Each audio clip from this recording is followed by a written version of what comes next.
desde aquela ocasião.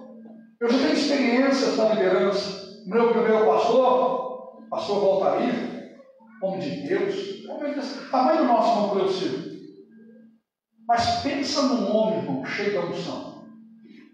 Rapaz, enquanto ele era pastor na igreja, no ano de 99, ele foi o nosso pastor, ele me ganhou para Jesus. Naquele ano nós tivemos 3 batismos. O primeiro batismo foi 8 pessoas, o segundo batismo 9, o terceiro 8. Quando eu aceitei Jesus, a igreja era pequena, com poucas pessoas. Naquele ano, a igreja encheu. Os jovens saltaram de 6 para 24, 30 jovens no final do ano.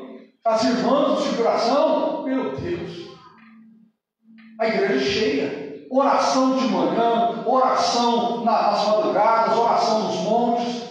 Mas quando chegou no final do ano, o ministério mudou o pastor, tirou o pastor e levou o pastor embora.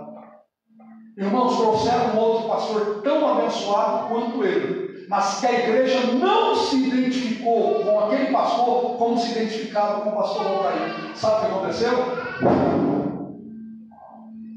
Havia cultos que estavam o pastor em cima do culto pregando, eu, o irmão Mário e às vezes o irmão Baltazar.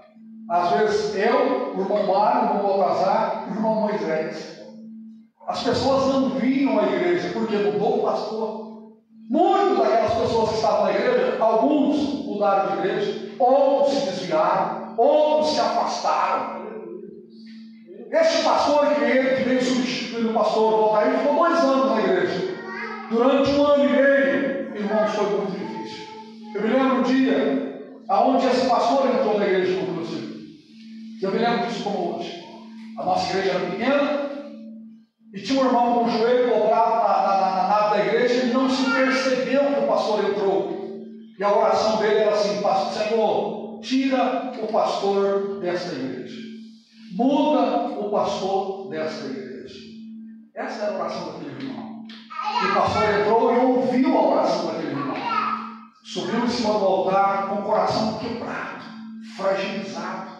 Porque quando a gente assume um rebanho, a nossa ideia é que esse rebanho vai crescer, é que as coisas vão mudar, é que a igreja vai ganhar outras almas, os obreiros vão se entusiasmar com a obra, vamos todos ligar no mesmo espírito e vamos fazer a obra. Mas imagine quando você assume um rebanho, seja o departamento, a igreja em si ou o departamento, e todos se desanimam, se afastam e dizem: pastor, hoje eu não vou na igreja.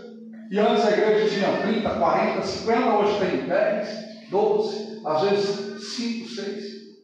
Qual vai ser o estado de espírito daquele pastor que assumiu a igreja? Qual vai ser o estado de espírito daquele pastor que está na frente do departamento? Se ele não tiver uma autoridade espiritual, ele começa a questionar a sua chamada com Deus. Ele começa: Senhor, será que o Senhor realmente me chamou? Será que eu devo realmente estar nesse departamento? Aí a gente olha e fala: poxa, tem tantas pessoas mais qualificadas do que eu, melhores do que eu, prega melhor, canta melhor, lidera melhor. Esta pessoa que deveria estar aqui, não eu. E quando a gente olha o grupo minguando, ficando cada vez menor, quando a gente olha a igreja diminuindo, o líder assume a responsabilidade. E quando ele assume a responsabilidade, traz uma tristeza profunda ao seu coração. Mas enquanto ele está ali, pode ter 3, mas ainda tem grupo. Pode ter 10, mas ainda tem grupo. Agora, se ele entregar, aí vai acabar literalmente. Se o pastor deixar, outros podem vir, mas não fará aquilo que Deus o designou para fazer. Eu quero que você entenda, irmão, que a vida do pastor não é fácil. Que a vida do líder não é fácil. Meu Deus. Nós enfrentamos tudo, como eu disse para você, no nosso relacionamento conjugal, na área financeira, na área ministerial, na área espiritual. São diversas situações que o inimigo tenta contra nós.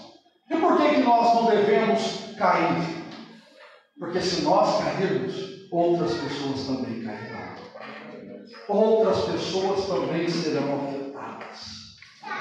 Eu me lembro que eu era jovem ainda, líder de jovens,